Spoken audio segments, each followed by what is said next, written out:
Salut les cinéphiles de l'extrême et bienvenue pour cette vidéo collection de DVD, Blu-ray, VHS et même Laserdisc.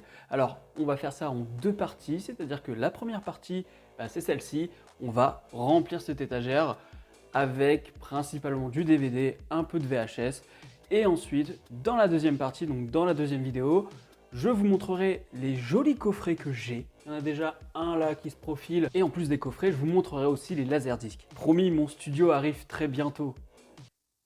J'attends les mousses acoustiques. Par la même occasion, vous allez découvrir comment je range mes DVD.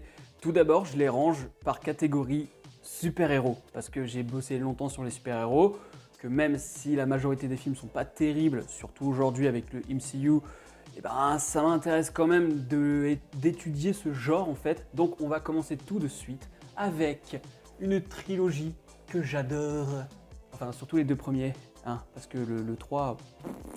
La trilogie Spider-Man de Sam Raimi, édition double DVD que tout le monde connaît. Alors je disais que le numéro 3, certes, je l'aimais beaucoup moins que les deux premiers.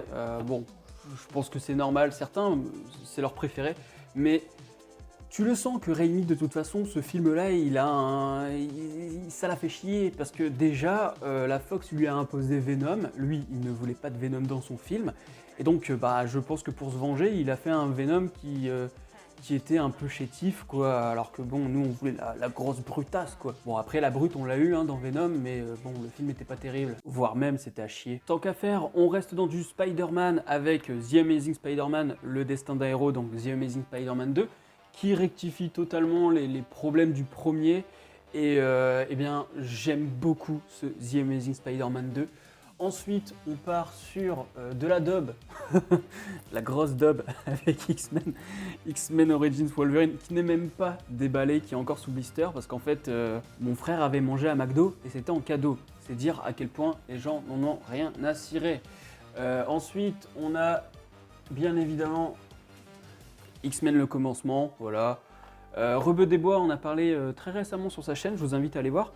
Et j'ai le X-Men 1.5, donc c'est une édition double DVD. Qui, voilà, X-Men, ça a vraiment fait décoller le délire, quoi. C'est-à-dire qu'on a eu Blade en 98, mais dès que ce film est sorti en 2000, X-Men, ça a démarré la machine, quoi. On a eu Spider-Man derrière, on a eu Superman qui est revenu quelques années plus tard. On a enchaîné, quoi. Et donc, bon, quitte à enchaîner, on va prendre tous les X-Men, hein, parce que de la merde. Donc, là, X-Men 2 dans deux éditions différentes, mais j'ai pas exactement les mêmes bonus, je crois que c'est pour ça que j'ai gardé les deux. Mais celui-là est quand même plus intéressant, parce que ça c'est édition prestige, et c'est pas vraiment prestige, et je me rends compte que depuis tout à l'heure je fais des reflets un petit peu partout, ça va être récurrent dans la vidéo évidemment. Ensuite, X-Men 3 en édition double DVD Steelbook. X-Men 3 qui... c'est dommage quoi. C'est dommage. Et là on a X-Men, le combat de l'immortel, enfin Wolverine, combat de l'immortel que j'aime beaucoup. Parce que clairement, ce qui est intéressant avec celui-là, c'est que déjà on découvre une nouvelle facette de Wolverine, puisque ça se passe au Japon. Mais en plus de ça, son facteur auto-guérisseur est un peu en pente descendante. Et c'est l'arrivée de James Mangold. Donc, on a encore quand même la Fox qui fait chier, hein. Ça se sent surtout à la fin du film où la fin c'est dégueulasse quoi. Le samouraï d'argent et tout, c'est de la merde, c'est moche, ça ressemble à rien, c'est dégueulasse. Et puis bon, après il y a eu Logan et Logan a tout rectifié. Et X-Men Days of Future Past qui est encore sous blister parce que je sais plus, je l'ai eu à 1€, mais je veux acheter la Rock Cut. Donc celui-là, pour l'instant, il reste sous blister et de toute façon, je l'achèterai en Blu-ray un de ces jours. Parce que oui, ça c'est le genre de film, Days of Future Past, où je me dis si je le revois aujourd'hui, il faut que je le revoie en Blu-ray, surtout avec la nouvelle télé que j'ai. Donc voilà, on continue toujours chez Marvel avec la trilogie Blade, voilà. Clairement Blade 2, tuerie. Blade, le premier du nom, c'est un bon démarrage. Et Blade Trinity, je me rappelle même pas, tu vois, et j'ai peut-être pas nécessairement envie de m'en rappeler non plus. Donc voilà, on va éviter. Ensuite, on passe à une bande de super-héros qui va revenir très rapidement dans le MCU notamment, avec les 4 Fantastiques. Donc là j'ai les 4 Fantastiques et le Surfeur d'Argent. Et les 4 Fantastiques de Josh Trank, j'en ai parlé, mais il y a genre à sa sortie, donc c'était en 2015, un truc comme ça. Ça m'énerve parce que Josh Trank avait fait un début de film très intéressant. Et en fait, à partir du moment où t'as ce truc de un an plus tard, j'ai vraiment l'impression que c'est la Fox qui dit « Vous savez quoi, maintenant c'est plus Josh Trank, on vous pisse dans la bouche. » Parce que tout ce qu'il y a après ce un an plus tard, c'est de la daube. Alors que tout ce qu'on avait avant, ça ressemblait beaucoup à Chronicle, et donc c'était très intéressant de voir un peu ce 4 Fantastique sous un rapport adolescent, sous un rapport de changement de corps, de puberté en fait, et même de monstruosité. Chose qui est rarement présente dans les films de super-héros, c'est-à-dire que quand ils découvrent leur pouvoir, globalement c'est cool. Et là c'était vraiment genre on n'accepte pas notre condition et ils sont plus vus comme des bêtes de foire, comme des freaks. Et ça c'était vraiment cool. Là attention, j'ai du très lourd. Daredevil édition double DVD, Daredevil Director's Cut et Elektra, sinon c'est pas marrant. Je vous rassure, Elektra c'est vraiment juste histoire de dire que je l'ai. Hein. Peut-être qu'un jour je bosserai dessus, je sais pas, mais c'est pas encore pour maintenant. Ensuite on part toujours sur du Marvel Knights finalement avec Punisher. Donc le Punisher avec John Travolta, et le Punisher Warzone, qui est réalisé par Lexi Alexanders, qui a fait le film Hooligans, film dont j'ai déjà parlé en vidéo. Le Hulk de Ang Lee, qui n'est pas exceptionnel, mais qui propose des choses vraiment très intéressantes. C'est-à-dire que, vraiment, esthétiquement, il propose des choses. Le médium qu'il adapte, tu sens que Ang Lee se fait plaisir. Mais il y a un truc qui va pas dans le scénario. J'ai un peu du MCU, parce que le MCU ne fait pas que de la merde. D'ailleurs, WandaVision, ça commence à être intéressant. Je vous invite à aller voir ma vidéo d'ailleurs sur WandaVision. On a l'incroyable Hulk, Captain America, le soldat de l'hiver, Avengers premier du nom, Iron Man 3, l'un des meilleurs films du MCU, clairement. Je ne sais pas pourquoi Iron Man 3 n'est pas le préféré en fait des gens au niveau des Iron Man en soi, parce que, et même de la plupart des films du MCU, parce que bordel, Shane Black s'intéresse à la personnalité du super-héros, on n'est pas juste dans du boom boom, il y a une vraie remise en question, il y a des angoisses, c'est un vrai Iron Man comme on a pu le connaître à sa période alcoolique ou quoi. Et puis d'un coup, tu sais pas pourquoi, après Iron Man 3, alors que le mec a des angoisses, alors qu'il a détruit toutes ses armures, et on passe à la suite, et Iron Man revient à un statu quo, et il n'évolue plus jusqu'à mourir comme une merde dans Avengers Endgame. Oui, pareil, si tu veux aller me voir cracher sur Avengers Endgame, ça se passe sur YouTube. Batman et Robin, ça aussi j'en ai parlé il y a pas mal de temps. La série animée Batman des années 60 avec un doublage qui doit dater à peu près des années 2000, vraiment exceptionnel en VF. Déjà en VO ça le fait, mais alors en VF ils en ont encore plus rajouté parce que le but c'est d'y aller à outrance en fait, c'est du Batman et Robin plus quoi. Sauf que ça c'était à l'époque des années 60, donc ça avait lieu d'être. Ça passe après Tim Burton, donc évidemment que non, c'est pas du tout dans sa temporalité. Mais en tout cas, ouais, on s'éclate bien avec celui-là, et il y a des voix qu'on voit apparaître dans South Park, du coup ça rend le truc encore plus savoureux. Superman Returns, GLA Adventures, piège temporel, et ça c'est une merde. C'est une grosse daube. Si vous avez l'occasion de le regarder, ne le faites pas. Logique. 300 de Snyder, Watchmen de Snyder. Et je ne sais pas si vous avez remarqué, mais il y a une petite signature là. Eh bien c'est Ryan Menerving qui est directeur de création chez Marvel Studios, c'est-à-dire que c'est un peu lui qui chapeaute tout l'univers en fait, le design de l'univers pour que ce soit cohérent. Et il a travaillé aussi sur les costumes de Watchmen, donc j'ai pu lui faire signer ce DVD. Et un autre DVD, mais que vous verrez dans la deuxième partie, donc dans la deuxième vidéo. Un peu de Frank Miller avec Sin City et The Spirit. The Spirit qu'il faut que je revoie, mais bon, qui est quand même en dessous du premier Sin City, et même du deuxième que j'avais vu au cinéma justement. Vous vous rappelez encore de ce que c'est un cinéma ou pas? Constantine avec Keanu Reeves, que j'aime beaucoup, je sais pas pourquoi, mais Constantine, les gens ils ont tendance à lui cracher dessus, mais moi je trouve que c'est un bon film. Et puis Hellboy, donc Légion d'Or Maudite, les Légions d'Or Maudite, donc c'est le numéro 2, j'ai pas le premier, je sais pas si je préfère le premier ou le 2, parce que le 2 tu pars vraiment dans limite de l'heroic fantasy, alors que le premier est un peu plus urbain. Mais je sais pas, j'hésite. Ensuite, j'ai du comics avec Sylvester Stallone. Puisqu'il s'agit de Judge Dredd, dans une édition de merde, genre les films de science-fiction, machin, collection science-fiction. Le film est pas terrible, on va pas se le cacher. Ça frôle le nanar. Et je préfère largement le Dredd qu'ils ont fait en 2016 ou quelque chose dans le genre. Où là, vraiment, là ça y va sec quoi. et on n'a pas Rob Schneider pour faire des blagues de merde.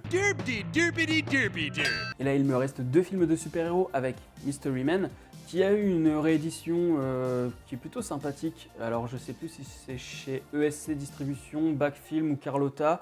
Je vais vous mettre une image comme ça vous le saurez. Et puis en édition collector, Incassable. Voilà, Incassable qui revoit le genre à donf quoi. J'ai vu Split à sa sortie, j'en ai même fait une vidéo. Par contre, j'ai toujours pas vu Glass et les gens ont plutôt l'air de l'avoir apprécié, donc je vais voir ça. Voilà pour les DVD de super-héros et d'adaptation de comics. Maintenant, y a un truc que je classe tous ensemble, c'est les films avec Sylvester Stallone. D'ailleurs, allez voir ma vidéo sur les héros vieillissants de Sylvester Stallone, car la prochaine risque d'arriver incessamment sous peu. En tout cas, elle est en cours d'écriture, donc ça veut dire que d'ici mars, ça devrait le faire quoi. Tu continues à cause de vous. Rocky, alors c'est le seul que j'ai en DVD, voilà, c'est le seul Rocky que j'ai en DVD, j'avais Rocky Balboa aussi avant, mais comme maintenant je l'ai en Blu-ray, je n'ai plus en DVD. Rambo, j'ai 2 éditions différentes, là c'est Studio Canal, voilà, c'est le premier. Et ensuite, j'ai le 2 et le 3 qui sont dans une édition assez différente, voilà.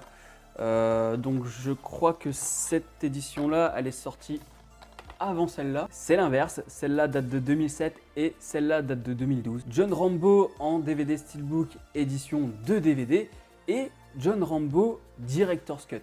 Et honnêtement, certes, la Director's Cut, il n'y a pas beaucoup de choses qui changent, mais suffisamment pour que tu aies un petit plus, tu vois. Le côté humain est beaucoup plus intéressant sur la Director's Cut. Tu sens que, oui, il a pu se permettre d'aller un peu plus loin dans les psychoses de Rambo. Par contre, c'est vrai que parfois il en fait des caisses, quoi. Tu dis, dans la première version, on avait déjà bien compris ça, et là, il nous accentue ça à coup de symbolique, mais ultra poussive. Je trouve ça dommage, parce que je trouvais que la première version était aboutie à ce niveau-là. Mais là, il a voulu renforcer la symbolique, et du coup, bon, ça foire un peu le projet de la Director's Cut, qui pourtant rajoutait des choses intéressantes, quoi. Pour continuer avec Stallone, j'ai vraiment de la merde, là. Rebelle. Tout d'abord, c'est une qualité dégueulasse. Le film en soi, t'as plus l'impression que c'est des mecs qui savaient pas quoi foutre avec une caméra, qui se sont dit on va faire un film. Et j'ai arrêté au bout de 5 minutes. Enfin 10 minutes peut-être. Et en plus, ils te mettent une image de Rambo là. Voilà, il a fait la focale. On voit bien que c'est Rambo là, faut arrêter de se foutre de ma gueule. Les Seigneurs de la Route, Course à la mort de l'an 2000, Death Rise 2000, voilà, c'est les 3 titres de ce film. Et il y a l'apparition de Stallone, et ce qui me fait rire, c'est que c'est marqué Stallone versus Carradine, sauf que Carradine, c'est clairement le héros du film, et Stallone, quand il est arrivé sur ce projet-là, il n'était même pas connu, personne ne le connaissait. Il avait fait quelques apparitions chez Woody Allen, voilà, dans le métro, vous avez peut-être déjà vu cette scène, il avait fait Rebelle, tout ça pour dire qu'il n'était pas connu, et maintenant on le met en avant, quoi. Et d'ailleurs, c'est même pas sa tête du film, là. Il est beaucoup plus vieux sur cette photo. Over the top, avec des gros muscles, des gros camions, mais vraiment, c'est plus que ça. C'est vraiment un film sur une relation père-fils, en fait. Il y a un côté très humaniste dans ce film, et pourtant, je sais pas pourquoi il est toujours relégué à un truc assez bourrin, genre ouais, c'est des mecs qui roulent dans les camions, ils font des bras de fer, alors que ça va beaucoup plus loin que ça. Si bien que Real Steel avec Hugh Jackman, c'est ce film, sauf que au lieu de mettre des bras de fer, ils ont mis des robots qui font de la boxe. C'est le même film. Le même film, et arrêtez de me dire que c'est faux, c'est le même film. Je ferai une vidéo un jour où je montrerai que c'est le même film. Haute sécurité. D'ailleurs, c'est assez marrant parce que Rebelle, que je vous ai montré tout à l'heure, eh bien, sachez que l'affiche là, c'est une des affiches de haute sécurité. C'est-à-dire que là, ils ont mis à l'arrière du Rambo et devant haute sécurité. Ils ne savent pas quoi foutre avec ce film. Et donc là, ouais, on a haute sécurité qui est sympathique et qui a même la musique de Bill Conti, hein, si je dis pas de conneries. Oui, il y a la musique de Bill Conti. Et donc rien que pour ça, ça fait plutôt bien le taf, quoi. Hein. Ensuite, on a un peu ce qu'on appelle le Die Hard dans la montagne, hein, avec Cliffhanger, voilà. Je vous le présente plus, il a même été parodié dans Ace Ventura. Et là, on a un film incroyable. Le meilleur rôle de Stallone, en dehors des Rocky et des Rambo. Copland. Oh là là là là, mais quelle claque ce film. Quelle claque parce que bon... Stallone, Harvey Keitel, De Niro, Il y a Ray Liotta. Ray Liotta. Et le casting, les rôles secondaires, c'est des rôles de malade aussi. C'est des acteurs de malade. Enfin, ce film, en plus, James Mangold, voilà, qui a fait Logan, Copland, si vous ne l'avez jamais vu, mais regardez-le, vous allez prendre une claque dans la gueule. Stallone avait pris genre au moins 20 kilos, et c'était pas 20 kilos de muscle, hein, c'était 20 kilos de gras. Il joue un mec qui se fait pas respecter, qui est à moitié sourd, peut-être un peu même un peu limité psychologiquement sur certains trucs, il comprend pas tout, il est un peu teubé. Ah là là là, mais quel plaisir, quel plaisir. Et Copland d'ailleurs, je l'ai en DVD là, mais un jour, je prendrai un Blu-ray. Il est magnifique ce film, c'est une tuerie. Par contre là après on va avoir de la merde parce que bon Stallone a fait beaucoup de merde. Des trucs de vroom vroom. Ouais, Driven. Alors Driven, je l'avais même dans l'édition Warner, vous savez, là, un cartonné avec le petit clips en plastique, là, les éditions bien à chier. Et Driven, c'est de la merde. C'est une sorte de Rocky Balboa, parce que c'est un ancien pilote de Formule 1, il est un peu vieux, et puis il essaye de... Bah, mais c'est même un peu Creed, parce qu'il essaye de former un nouveau pilote. En fait, c'est même plus proche de Rocky V, parce que en termes de médiocrité sur certains bords, il a Rocky V l'atteint, mais Rocky V reste au-dessus, même si c'est pas terrible. Mais alors, au secours quoi. Detox, ça c'est cool aussi, c'est pas exceptionnel, mais je regarde mon retour caméra, n'importe quoi, c'est incroyable, le mec ne sait plus rien faire, il ne sait plus filmer. Donc je disais Detox, voilà, c'est un huis clos, j'en ai déjà parlé dans la vidéo 5 films similaires à The Thing, donc je ne vous en dis pas plus, je vous laisse aller voir la vidéo. Shade, les maîtres du jeu, alors ça, mais pareil, c'est à chier, c'est nul, on a Stallone qui joue une partie de poker. Mais il faut savoir les filmer, les parties de poker. Là, il y a zéro tension, on se fait chier, on s'emmerde. Il y a une manière de filmer les cartes, il y a une manière de filmer les mains qui vont distribuer les cartes ou qui vont jouer. Et là, oh, ça fait chier. Et pourtant, c'est con parce que bon, enfin voilà, t'as aussi Jamie Foxx, tu vois. T'as quand même un casting qui est intéressant, mais c'est à chier. Ça fait partie vraiment de cette traversée du désert pour Stallone, quoi. Et puis là, on a Match Retour, qui est une petite comédie, mais je trouve ça toujours fun de me dire que on a Raging Bull contre Rocky en fait. Ouais, c'est marrant. Et j'ai Stayin' Alive. Alors pourquoi il est avec les Stallone? Parce que c'est réalisé par Stallone.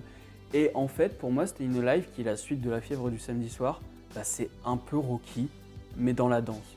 Avec un personnage un peu plus arrogant, évidemment. Mais c'est la même histoire, et je trouve ça d'autant plus drôle que au début du film, je crois que c'est au début du film, on a Stallone qui bouscule John Travolta.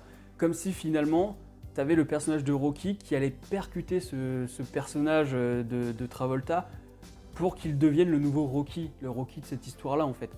Et donc ouais, je trouve vraiment cool, et en plus on est dans les années 80, à une époque où Stallone dans la réalisation il part vraiment sur un truc en mode c'est l'époque MTV, donc Rocky 3, Rocky 4 avec un montage ultra dynamique et tout ce que tu veux, et donc là clairement on le ressent à donf, et c'est un gros kiff de voir aussi la manière dont il filme les corps quoi. C'est très charnel, c'est très intéressant. Voilà pour Sylvester Stallone, mais il faut pas oublier Schwarzenegger. Alors Schwarzenegger c'est un peu plus compliqué, je les ai pas tous mis ensemble, vous verrez, vous comprendrez au fur et à mesure. Mais j'en ai pas beaucoup du coup. Alors, Hercule à New York, pardon. Tout d'abord, le film est à chier. Deuxièmement, je n'ai que la VF. Troisièmement, la VF finit par être décalée à un moment dans le film et plus moyen qu'elle se recale. Et quatrièmement, je crois que c'est un VHS RIP. Ah, je me suis régalé en le regardant celui-là. Pumping Iron 2, qui est un documentaire sur le culturisme. J'ai le 1 aussi, mais apparemment je l'ai pas vu. Donc je l'ai pas mis à côté parce que les pas vus, je les mets pas ensemble. Et puis Terminator 3, voilà. Terminator 3 qui est pas exceptionnel, hein, qu'il faut prendre à la rigolade en fait, j'ai envie de dire parfois, parce que ça me fait un peu mal au cul de me dire que Terminator 3 est un film qui a succédé à Terminator 2. Mais bon, en même temps, on a eu Terminator Genesis. Voilà, hein, je suis plus à ça près. Maintenant, c'est un rangement par réalisateur. Donc, plus j'ai de DVD d'un même réalisateur et plus le réalisateur va arriver devant. Et donc, bon, bah, on va commencer par Tarantino. Muchas gracias. Réservoir Dogs dans un coffret 3 DVD bah, qui est quasi neuf, hein, il est vraiment très très beau. Et puis ben, il y a tout hein, dedans. En fait, t'as le film, déjà dans le DVD 1, t'as le film en format 2.35, donc cinémascope avec les grosses bandes noires. Dans le DVD 2, t'as le film au format 1.33. Et puis après des scènes coupées, les commentaires audio de critiques notamment dans le deuxième DVD. Et puis le DVD 3, c'est plein de la genèse du film, autour du film, le casting, Kabylie, hommage, enfin voilà quoi, il est très bien fourni. Par contre, c'est vrai que je l'ai jamais vu en 1.33 ce film. Je sais pas s'il y a vraiment un intérêt de le voir en 1.33. Dites-moi si vous l'avez vu en 1.33. Pulp Fiction dans une édition très très simple avec vraiment que dalle en bonus. J'ai juste le film chapitré et la bande-annonce. Hein. Jackie Brown, qui n'est clairement pas mon film préféré de Tarantino, c'est même celui que j'aime le moins. Kill Bill 2, je n'ai même pas le 1. Voilà, mais bon, ça a été vu en tout cas. Boulevard de la Mort, et là j'ai dans une édition double DVD. J'ai pas encore vu les bonus. Et puis évidemment Django Unchained que j'ai vu en salle à sa sortie. C'est le premier Tarantino que j'ai vu au cinéma finalement. Et ouais, bah grosse claque dans ta gueule quoi. Et ensuite on passe à 5 films d'un même réalisateur. Donc 5 films de celui qui chie sur les films de super-héros. Il s'agit bien de Scorsese. Donc là j'ai Raging Bull, donc match retour, Rocky, Raging Bull, c'est bon. J'ai la trilogie, on va dire ça comme ça. Les Affranchis, que j'ai même pas regardé sur mon DVD, je l'ai regardé sur Prime Video parce que je me doutais que j'allais l'avoir dans une meilleure qualité que celui-là. Ensuite, on a Gangs of New York que j'ai pas vu depuis des années, dans une édition plutôt sympathique, double DVD, édition collector. Ensuite, Aviator. Et Shutter Island, voilà, je regarde encore mon retour caméra, mais là c'est tout à fait normal, c'est pour vérifier que je n'ai pas trop de reflets. Donc voilà, ça, on est clairement dans la période Scorsese, DiCaprio. Et j'ai pas tant les vieux Scorsese, je me rends compte que j'ai surtout les nouveaux quoi. Enfin les nouveaux. Aviator, il a quand même plus de 15 ans déjà. Hein. Est-ce que vous aimez Joe Dante? Parce que moi j'aime beaucoup Joe Dante, et donc on va passer à lui. Avec là encore 5 films, Gremlins 1 et 2, et je vous avoue que je préfère le 2, qui est beaucoup plus barjot, beaucoup plus sur le cartoon, qui se lâche beaucoup plus. Explorers qui est juste génial, avec une BO vraiment cool de James Horner, je crois, si je ne me trompe pas, non, même pas, Jerry Goldsmith.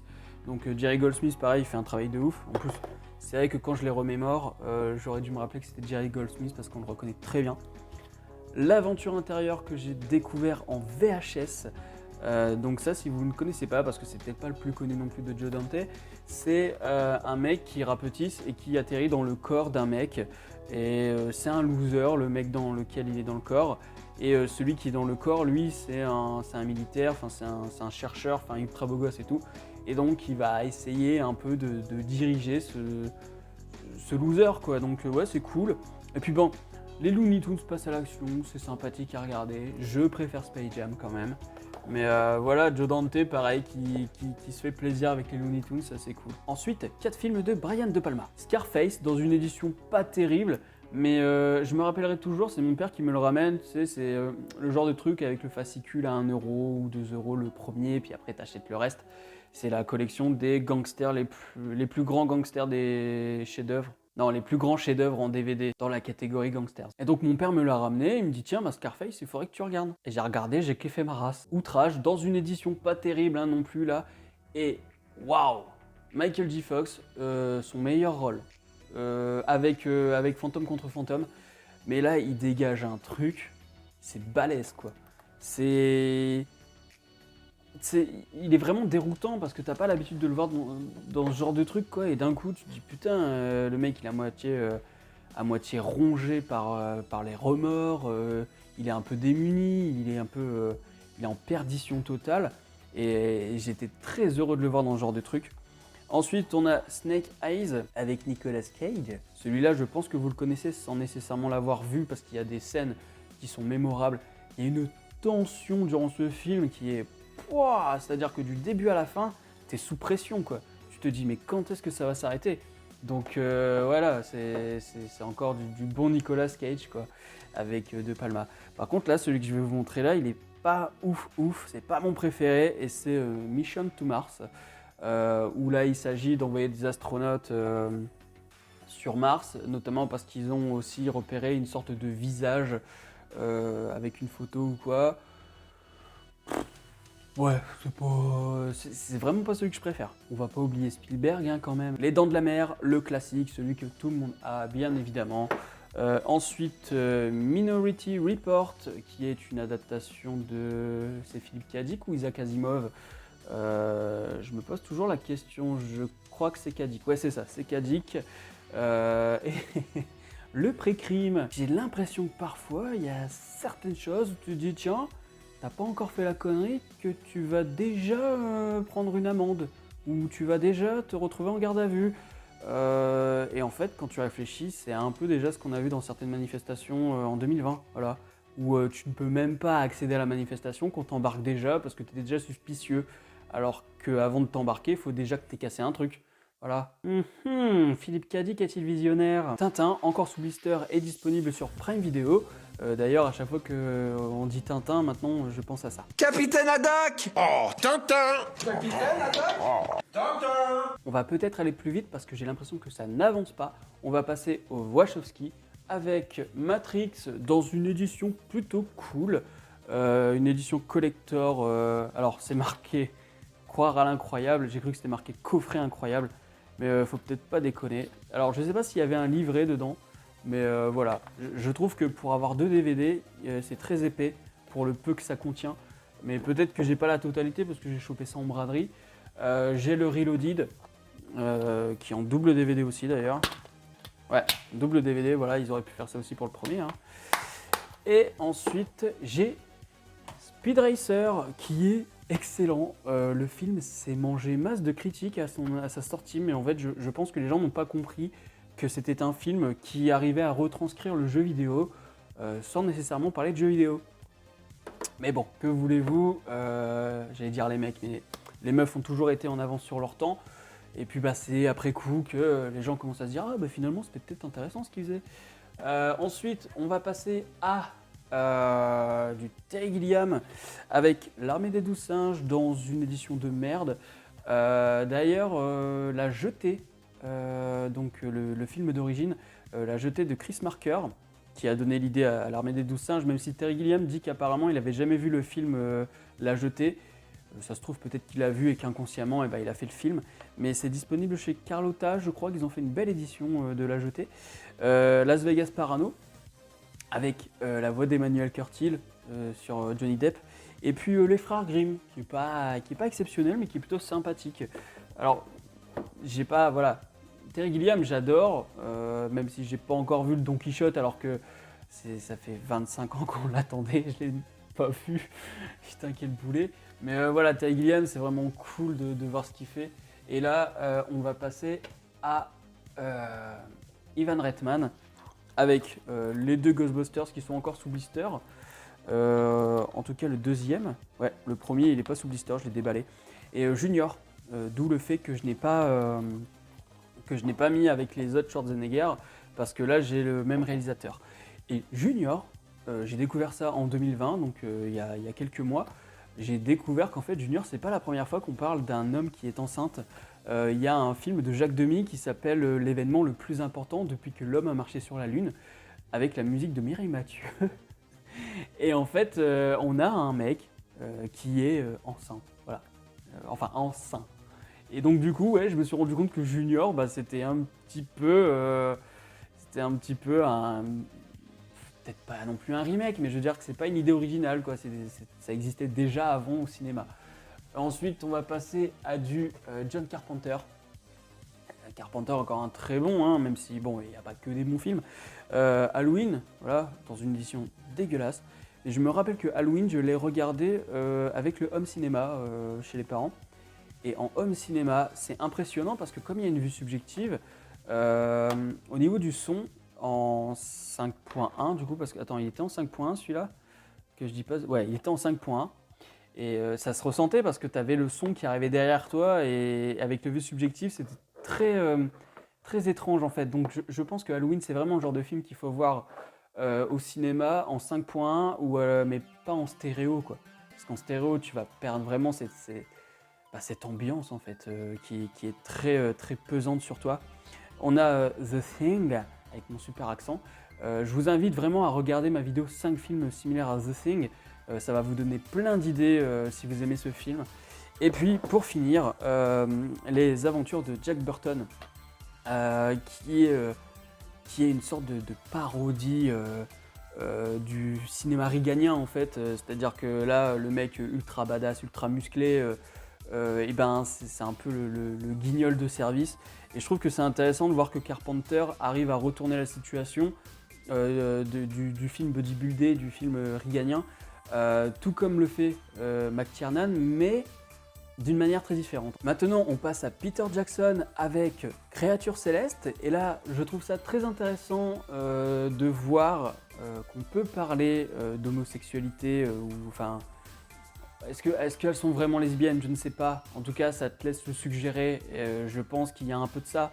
Mais je trouve que c'est très intéressant d'aborder l'homosexualité sans en faire un drame du genre oh là là là là, c'est trop triste, sans avoir un truc qui est vraiment dans le réel en fait, qui touche au réel. J'aime bien avoir un peu de fantaisie pour parler d'homosexualité parce que j'ai l'impression que c'est très rare et ça me gave. J'en ai marre en fait de voir des films qui me racontent qu'on va voir en sortant de chez soi, tu vois. C'est un peu... c'est nécessaire, mais je veux dire, je préfère toujours quand il y a de la fantaisie, je préfère toujours quand il y a une idée cinématographique ou une idée de scénario, en fait. Pas quand on fait une stigmatisation en désignant les personnes sous le seul fait qu'elles sont homosexuelles. Là, dans Créature Céleste, c'est pas le propos principal. Et même si c'est le propos principal à certains moments, eh bien il est détourné, ou en tout cas il est abordé d'une manière différente parce qu'on apporte du fantastique, parce qu'on apporte de l'imaginaire. Ça c'est vraiment cool. Ensuite on a Fantôme contre Fantôme, que j'ai dans une édition anglaise, je crois. Donc The Frighteners en anglais.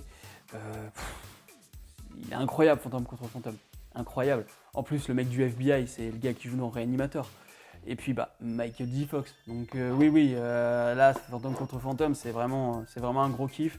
Et en plus de ça, c'est un moment où Michael J. Fox il commence déjà à avoir quelques symptômes de Parkinson, et donc il en joue pour son personnage. Il y a des petits tics, parfois une épaule ou un truc comme ça, et tu sens que il est débraillé exprès en fait, et ça va totalement avec sa maladie, qui n'est pas encore comme elle est aujourd'hui, mais où il y a déjà quelques symptômes qui apparaissent à l'image, même si tu sens qu'ils ont essayé quand même de le camoufler, mais ça se ressent quand même dans son jeu. Et puis là, King Kong, voilà, en double DVD. La seule version de King Kong que j'ai vue, j'ai pas encore vu celle de 33, ni celle de 76. Mais je vais m'y atteler parce qu'on a bientôt Godzilla qui va se bastonner la gueule avec King Kong.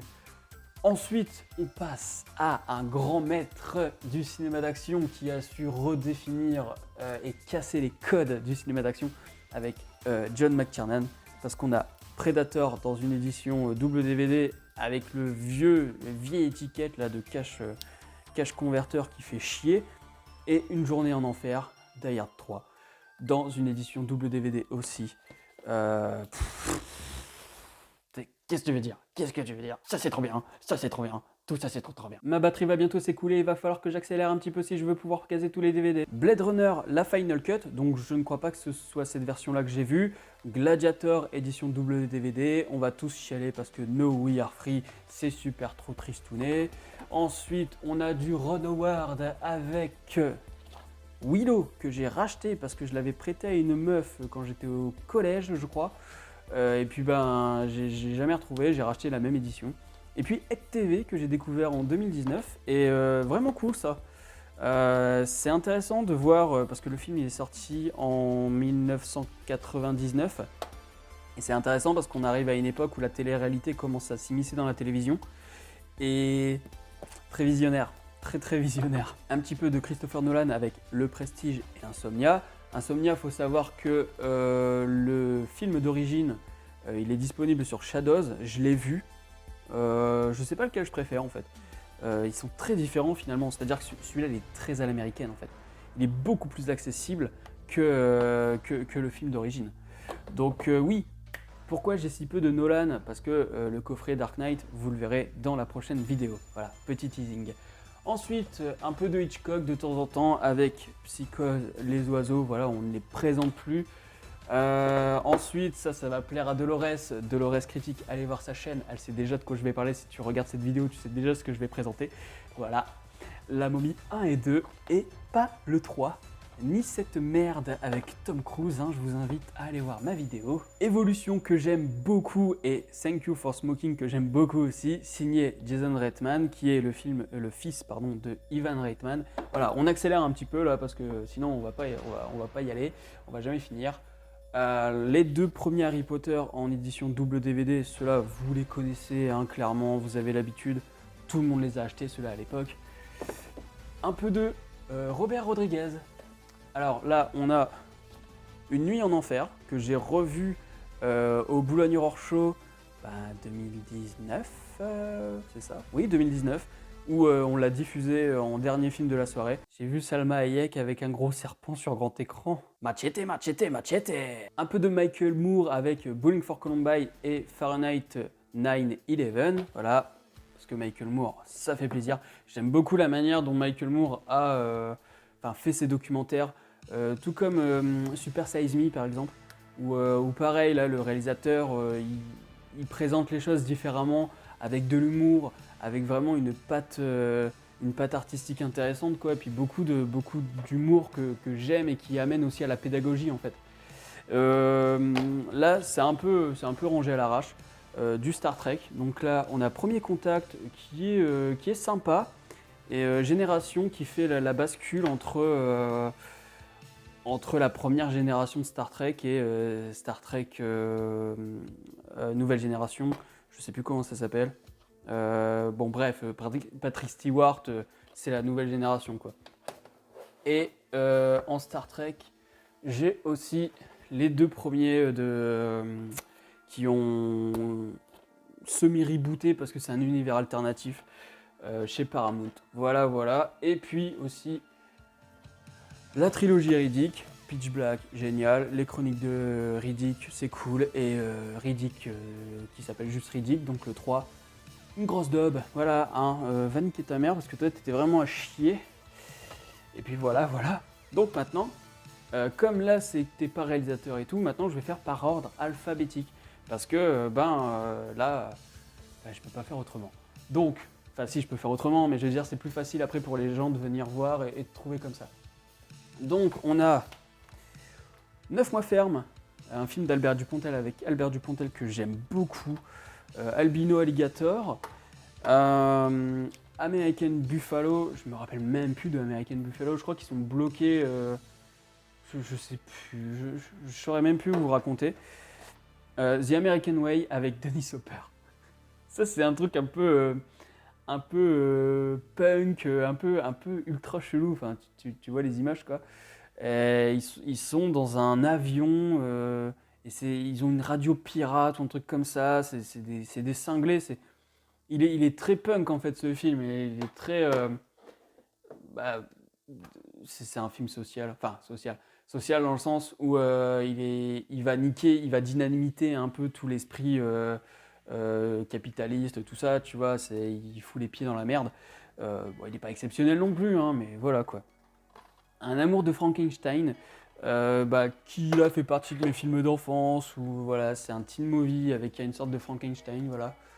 Là c'est un film que j'ai découvert il n'y a pas longtemps parce que voilà, au bout du compte, parce que Jean-Pierre Bacry est décédé et je me suis dit du coup c'était le moment de rattraper quelques retards au niveau de sa filmo. J'aime beaucoup. Alors certes, il est un peu long, mais il y a du Jacques Demy dedans, il y a du Terry Gilliam. Agnès Jaoui, elle est partie dans un truc où tu te dis autant t'as quelque chose qui est de l'ordre du réel, hein, avec la vie de tous les jours, et d'un autre côté, dans la réal, elle nous a fait un truc comme si on partait chez Jacques Demy, comme si on partait dans Podane, et puis d'un autre côté, du Terry Gilliam, quoi, avec l'imaginarium du Docteur Parnassus, ou ce genre de choses, quoi. Donc, très intéressant d'un point de vue cinématographique, celui-là, pour le coup. Et puis bon, bah voilà, Agnès Jaoui, Jean-Pierre Bacri, les deux, quoi, c'était incroyable, quoi. Je suis vraiment dégoûté pour Bacri, quoi. Et je pense à Agnès Jaoui, parce que... Enfin, et je pense à tous ses amis, mais... ce mec, il était ouf, voilà, ce mec, il était ouf. C'était un putain d'acteur.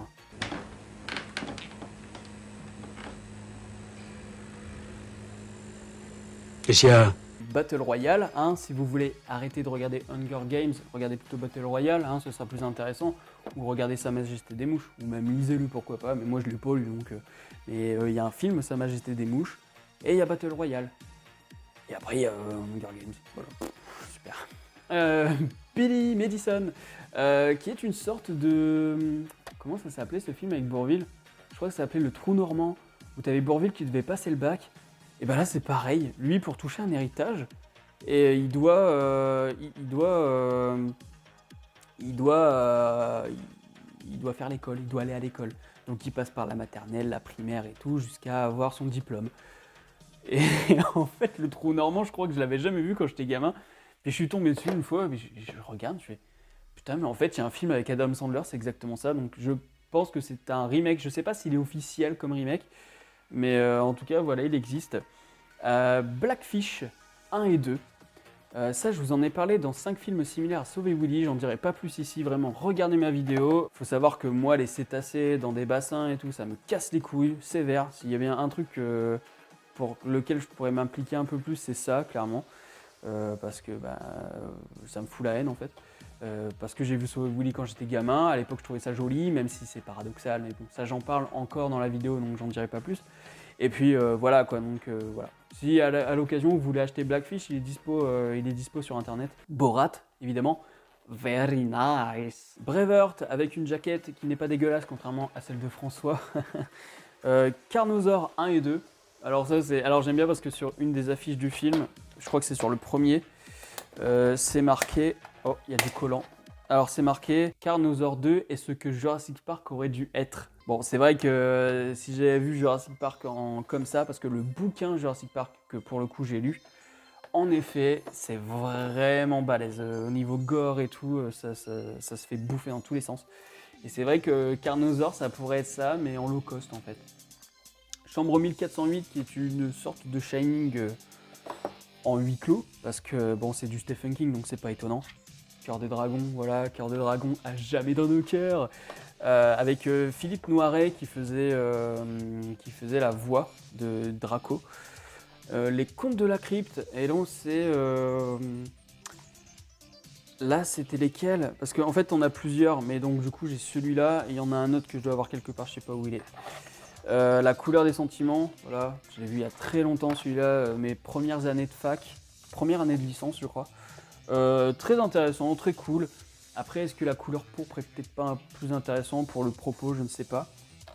Crossroads, ça j'en ai déjà parlé en vidéo, je vais pas y revenir. Derrière le masque, qui est une sorte de faux documentaire sur un serial killer. En fait, t'as une équipe de tournage qui suit un serial killer et qui explique un peu sa méthode. Très intéressant, très fun, très revigorant, qui donne un peu de fraîcheur à ce genre qui est le slasher, tu vois. Dragon Rouge, voilà, donc le troisième film autour d'Hannibal Lecter, en tout cas depuis le Silence des Agneaux, parce qu'il y en a un autre, je vous le montrerai tout à l'heure. Driller Killer de Abel Ferrara, et ça pour la petite anecdote, il était à 50 centimes à Cashmaker. Et puis je sais pas pourquoi, à côté il y avait Fast and Furious 2, lui il était à 4 balles. Donc Driller Killer à 50 centimes, Fast and Furious à 4 balles, je peux vous dire que j'ai vite fait mon choix. Hein. Duel à mort du sorcier chinois. Bon, c'est pas exceptionnel, mais c'est plutôt rigolo. Dune de David Lynch, en ce moment je me refais pas mal la BO qui était composée par Toto, et je pense que je vais bientôt me le refaire, parce que le prochain film de Denis Villeneuve va arriver, et je me referai certainement aussi le Jodorowsky Dune, où Jodorowsky explique le Dune qu'il aurait dû faire. Autant j'adore celui de David Lynch, autant quand tu vois ce que Jodorowsky aurait pu faire, tu te dis mais En fait, David Lynch, elle a pas fait un truc de fou en fait, contrairement à Jodorowsky. Les éléphants perdus, petit film indé français dont j'ai déjà parlé en vidéo. Je vous invite vraiment à aller voir, supporter les petits cinéastes comme ça, voilà, qui font de l'indépendant. Mon seul Kubrick, tiens, c'est vrai, c'est mon seul Kubrick, et en plus c'est dans une édition de merde de chez Warner. Voilà, Eyes Wide Shut, le tout dernier qu'il ait fait. Je crois qu'il a même pas terminé le montage. Le Fantôme de l'Opéra, donc de 1943, qui est plus axé sur la comédie musicale d'ailleurs. Je vous laisse aller voir ma vidéo sur les Universal Monsters. Fenêtre sur cour avec Christopher Reeve après son accident, donc il est en fauteuil roulant pour de vrai, hein, contrairement au film d'Hitchcock. Et c'est un téléfilm, voilà. Pour un téléfilm, c'est totalement respectable. Je ne mens jamais. Fight Club édition double DVD, voilà. Enfin, quand tu es étudiant en cinéma, il faut avoir Fight Club dans ta bibliothèque et au moins un poster de Pulp Fiction ou un poster de Fight Club, sinon t'es pas un vrai cinéphile. Voilà, on les connaît, les clichés. Flashdance, que j'aime beaucoup. Je l'ai découvert il y a 2 ans, je crois, celui-là. Bon, j'ai cru que j'allais faire une crise d'épilepsie à un moment parce qu'il y a des stroboscopes, c'est comme ça qu'on dit, qui me flashaient la gueule, j'ai cru que j'allais pas être bien, mais très intéressant. Ensuite, on a les Frères Sisters, que j'ai même pas acheté, c'était une sponsor, j'en ai parlé en vidéo d'ailleurs exprès pour. Galacticop, que j'ai découvert quand j'étais ado et donc je l'ai vu plusieurs fois. Et il y a un autre nom qui s'appelle Gnorm le Gnome. Et d'ailleurs, je sais pas pourquoi ça s'appelle Galacticop, parce que ça ne se passe pas dans l'espace. Voilà quoi, c'est un petit nanar quoi. Ensuite, on a les Garçons et Guillaume à table, voilà, bon, ça, Guillaume Gallienne est vraiment balèze. Moi, j'aime beaucoup ce qu'il fait, enfin, en tout cas sur ce film. Good Morning Vietnam. Voilà, Robin Williams qui nous manque depuis quelques années déjà maintenant. Donc ouais, Good Morning Vietnam, à voir absolument. Les Goonies, parce que les Goonies, c'est mon enfance, clairement, je le connais par cœur, putain. Elle Ride, qui est un film de biker, qui est réalisé par Larry Bishop et qui est produit par Quentin Tarantino. C'est pas ouf, hein, mais dedans, il y a quand même un acteur que j'aime bien. Enfin, il y en a même 3. Michael Madsen, Cara Deen et Dennis Hopper. Voilà, parce qu'évidemment, s'il y a des motos, il y a Dennis Hopper. C'est obligatoire. Donc c'est sympathique, mais sans plus, quoi. On a le Holoman de Verhoeven. Ensuite, on a un film mexicain, là, L'Homme et le Monstre, qui est une sorte de Dr. Jekyll et Mr. Hyde mexicain. Donc ça c'est intéressant à voir. C'est pas exceptionnel, mais je trouve que c'est très intéressant à voir.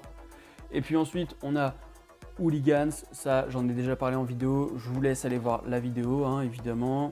Human Traffic, qui est un peu le Trainspotting soft, on va dire.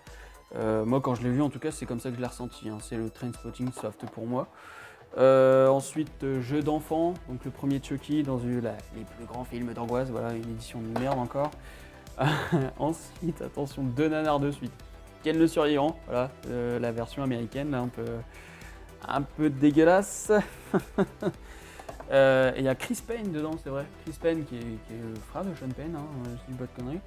Et puis là, on a King Kong 2, voilà, King Kong 2, où King Kong il trouve une madame. Et où King Kong il va tremper son biscuit. C'est de la grosse merde, voilà, c'est une daube intersidérale. Lady Killers des frères Cohen, qui est une adaptation, enfin qui est un remake d'un film qui existe déjà. Ensuite, bon, j'en ai tellement parlé de ce film, Loch Ness, voilà, Loch Ness, j'ai la bande son, j'ai le DVD, j'ai la VHS, j'ai tout. Loser, un petit chill movie qui fait plaisir avec le gars de American Pie, voilà, bon, ça fait plaisir quoi. Ensuite, on passe à du film français, tiens, Lutine de Isabelle Brouet, à qui je fais des gros bisous. Vous pouvez aller voir la vidéo sur la chaîne, hein, j'en ai déjà parlé. Un petit film sur le polyamour, quoi. Mammouth avec notre GG national. Mauvaise graine, encore sous blister parce que j'ai déjà vu ce film. Je l'ai acheté juste parce que Michael J. Fox. Max Payne, très mauvaise adaptation du jeu vidéo d'ailleurs. J'adore parce que Max Payne, le principe du jeu, c'est quand même de jouer sur les ralentis. Et dans ce film, il n'y a quasi aucun ralenti, je crois même qu'il n'y en a pas du tout. Je ne sais plus. Le mépris de Godard pour faire un peu cinéphile, parce qu'il faut toujours un peu de Godard dans ta DVD Tech. Non, en vrai, c'est parce que à l'époque, il fallait que je le voie parce que je l'avais étudié. Et donc voilà, je l'ai regardé. c'est sympa, mais c'est pas ce que j'aime le plus Godard, tu vois. Midnight Express que j'ai vu il y a 10 ans au moins et qu'il faudrait que je revoie. En plus, c'est l'édition des 30 ans. Voilà, c'est le 30e anniversaire. Monster Island, ça j'en ai déjà parlé avec François en vidéo, donc je vous laisse regarder la vidéo évidemment. La mort vous va si bien de Robert Zemeckis. Et là, t'es en train de te demander, mais Morgane, toi qui adores Retour vers le futur, pourquoi il n'y a que Robert Zemeckis en un seul DVD d'un Robert Zemeckis? Oui, cette phrase ne veut rien dire. Tout ce que je veux dire, c'est pourquoi t'as qu'un film de Robert Zemeckis? Eh bien, tout simplement parce que j'ai un coffret Retour vers le futur, et ça, vous le verrez dans la prochaine vidéo. Ok. New Jack City, j'en ai déjà parlé en vidéo, je vous laisse aller voir ça tout de suite. Le nom de la rose. La nuit des morts vivants, remake de Tom Savini, encore sous blister parce que moi je l'ai découvert en salle lors du Boulogne Horror Show 2018 ou 2019, je ne sais plus. Un des deux, je ne sais plus. Et il est encore sous blister parce que du coup je l'avais déjà vu sur grand écran. Ensuite, Old School avec NTM, avec Ramsey, avec... il y a tellement de monde dans ce film. Il y a qui déjà? Julien Courbet qu'on voit plus, pas le Julien Courbet de ce que vous croyez. Hein. Julien Courbet Il était une fois dans l'Oued. Le Pacte des loups dans une édition double DVD. La petite boutique des horreurs avec écrit Jack Nicholson en grand, alors que clairement c'était un de ses premiers rôles et on le voit quasiment pas dedans. Donc voilà, il y a l'édition couleur aussi dessus. Moi je l'ai vu en noir et blanc parce que la colorisation elle s'est faite après Pleasantville. Bon ça pareil, hein, j'en ai parlé dans une vidéo consacrée directement à Pleasantville et j'en ai même reparlé récemment dans ma vidéo sur Vendavision. Predators, Prédestination, qui est une bonne manière de parler d'identité sexuelle en y incorporant de la SF.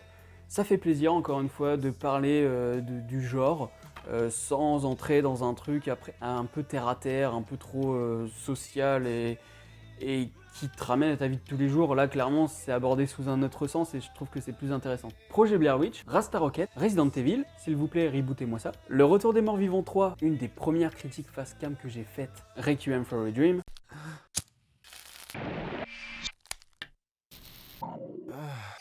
Revolver, qui est un Guy Ritchie pas terrible en fait. Hein. Je crois que le scénario est de Luc Besson d'ailleurs. C'est peut-être pour ça, hein, je sais pas.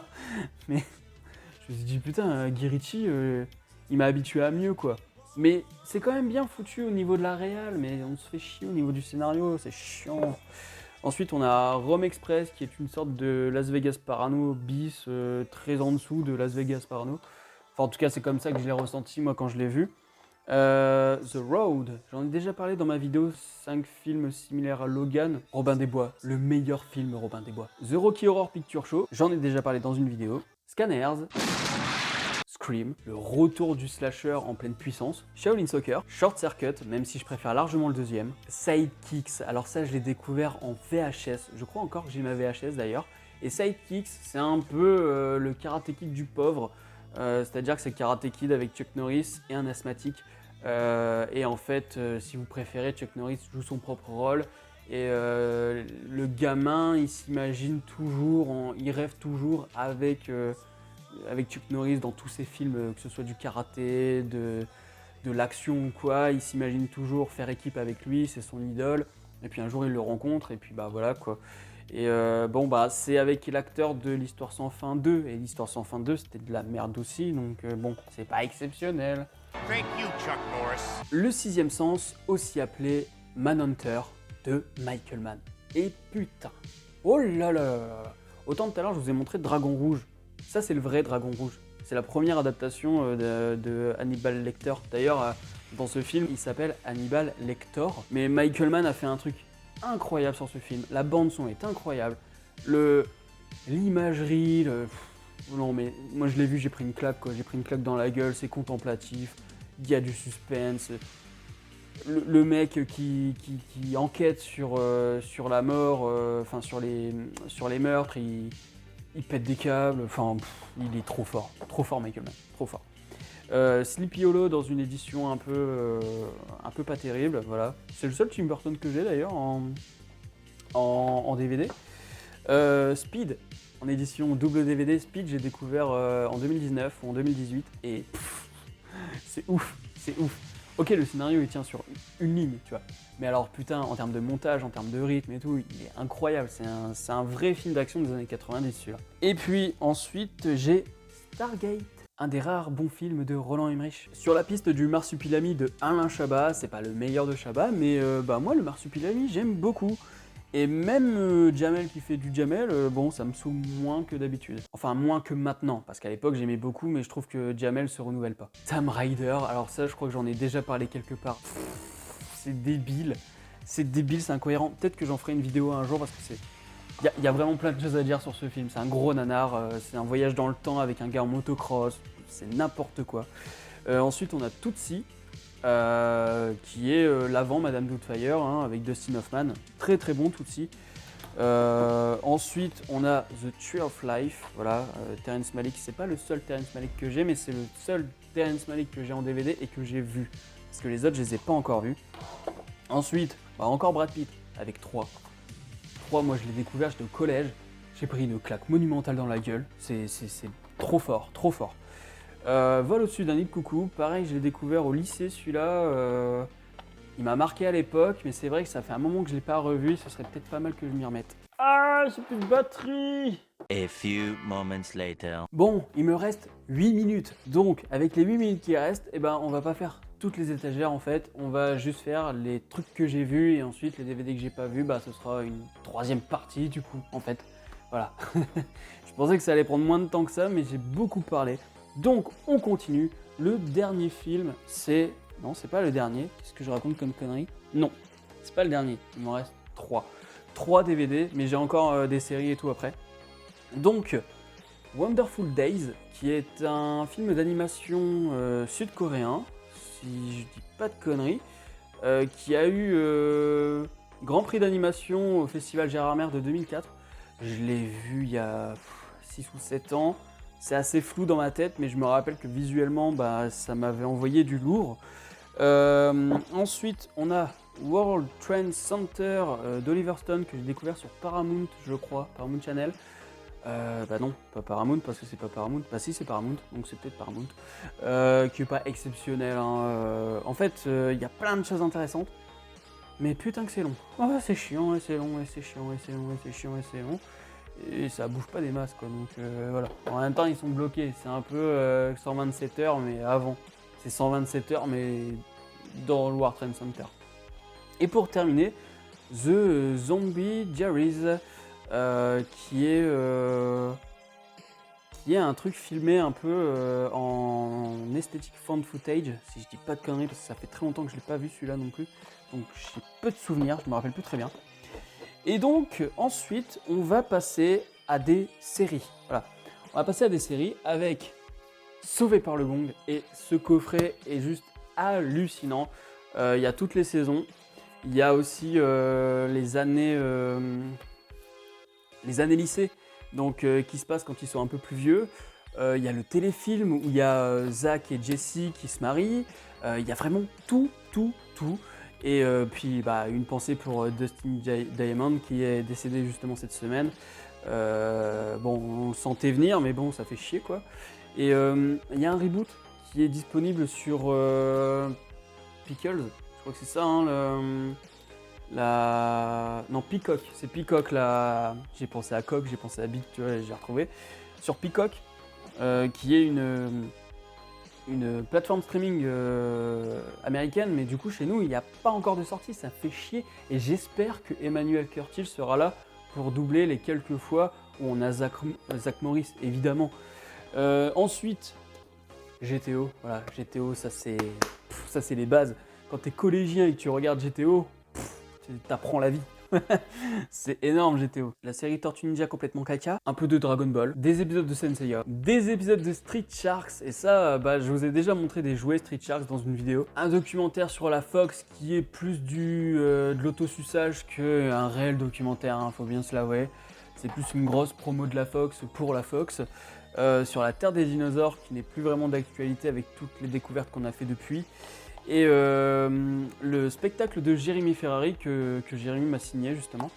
Donc voilà, et pour terminer, là ça va vraiment être pour les enfants en fait. Frères des Ours dans une édition un peu ouf, mais en fait il n'y a pas beaucoup de bonus. Toy Story 2 et 3, je préfère le 3 et le 4. Le 4 j'en ai parlé en vidéo. Cusco, Monstres et compagnie, Le Monde de Nemo, Astérix de Astier et quelques cartoons par-ci par-là. Excalibur l'épée magique qui est disponible sur Prime Video, Jimmy Neutron, La grosse mère de Scooby-Doo, Ame et Yuki, Les enfants loups qui est exceptionnel, qui va te faire chialer, tout comme Princesse Mononoke, Dragon Ball, La légende des 7 boules de cristal, et j'ai cette version là et cette version là qui est sortie à peu près en même temps que Dragon Ball Evolution, et en fait il faut savoir que c'est remasterisé avec un Shenron CGI et tout, c'est vraiment de la merde. Dragon Ball Evolution, évidemment. Pourquoi j'ai ça? Dragon Ball, l'armée du ruban rouge, donc l'OAV. Là, j'ai l'attaque du dragon et Bio Broly. Super. Aïe, aïe, aïe, c'est super tout ça. Bio Broly. Même pas, non, c'est le retour de Broly, je dis des conneries. Et attention, là, il y a de la VHS, un peu de Dragon Ball, un peu de Dragon Ball GT. Le film Dragon Ball que je vous ai montré tout à l'heure en DVD, sauf que là, je l'ai en VHS et je l'ai découvert en VHS. Quelques épisodes de la série Tortue Ninja et Loch Ness, parce que je vous ai dit que je l'avais aussi en VHS. Tout à fait. Voilà pour cette première partie de mes DVD. Alors là, ce sont uniquement les DVD que j'ai vus. Dans la deuxième partie, je vous montrerai mes coffrets DVD et les Blu-ray aussi. Et peut-être un peu de Laserdisc. Et peut-être qu'en troisième partie, je referai une vidéo des DVD que je n'ai pas vus. J'avais déjà fait des vidéos sur les DVD que j'ai pas encore vus, mais entre temps, il y en a eu des nouveaux. Il n'y en a pas non plus une blinde, hein, c'est pour ça que j'hésite à faire une partie 3 avec les DVD que j'ai pas vus. N'hésitez pas à me le dire en commentaire si vous voulez la partie 3. Mais en tout cas, on se retrouve très rapidement pour la partie 2 avec les coffrets DVD. Abonnez-vous à la chaîne si ce n'est pas encore fait et n'oubliez pas d'actionner la petite cloche pour être alerté des prochaines vidéos. Quant à moi, je vous dis à la prochaine sur la toile. Salut!